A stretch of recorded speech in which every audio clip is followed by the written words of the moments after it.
Hi friends, ఈరోజు మన video ఏంటంటే మంచిగా ఉప్మా రవ్వతోటి వడియాలు పెట్టుకుంటున్నాం. ఆ వడియాలు ఎలా పెట్టుకోవాలో చూపిస్తారండి. ఇక్కడ నేను ఒక గ్లాసు రవ్వ తీసుకున్నాను. ఒక గ్లాసు రవ్వ అంటే 1/2 కిలో రవ్వ ఉండిద్ది. ఆ గ్లాసు రవ్వకి 9 గ్లాసులు నీళ్లు పోసుకోవాలి. నీళ్లు పోసుకొని బాగా మరిగించుకోవాలి. 1 టీ స్పూన్ ఉప్పు వేసుకోవాలి. నీళ్లు మరిగినాక ఈ రవ్వ వేసేసుకోవాలి. రవ్వ వేసుకొని మంట లో టు మీడియంలో పెట్టుకొని బాగా ఉడికించుకోవాలి. ఉడికించుకొని ఈ విధంగా ఉడికించుకోవాలి. మనం స్టవ్ బంద్ చేసుకోబోయే ముందు 1 టీ స్పూన్ పచ్చిమిరపకాయలు పేస్ట్ వేసుకోవాలి. 1 టీ స్పూన్ జీలకర్ర వేసుకోవాలి.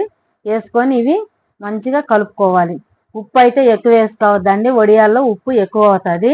మనం ఇక్కడ క్లాత్ మీద పెట్టుకుంటున్నాం, కాటన్ క్లాత్. మంచిగా పిండి వేసుకోవాలి. ఇప్పుడు మనకు కొంచెం చల్లారినాక ఇప్పుడు మనం ఈ వడియాలు పోసుకోవాలి. ఇట్లాగా వడియాలు పోసుకుంటే అది ప్యాన్ కింద పెట్టుకున్నా కానీ ఆరిపోతాయండి.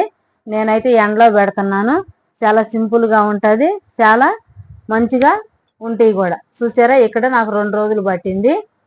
రెండో రోజుకి ఈ విధంగా మంచిగా ఎండిపోయినాయి అన్నమాట. ఇప్పుడు మనము వీటిని తెచ్చింట్లో పెట్టేసుకొని బట్టను తిప్పేసుకొని కొన్ని నీళ్లు జీలకరించేసుకొని తీయాలి ఈ వడియాలను.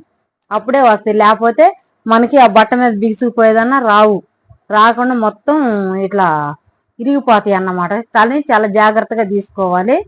కవర్ ఉంటే కవర్ మీద పెట్టుకునే వాళ్ళకి చాలా ఈజీగా ఉంటాయి, అటుకు అయ్యే లేచి వస్తాయి అన్నమాట. చూసారా మనకి ఎంత ఈజీగా వచ్చేసిందో.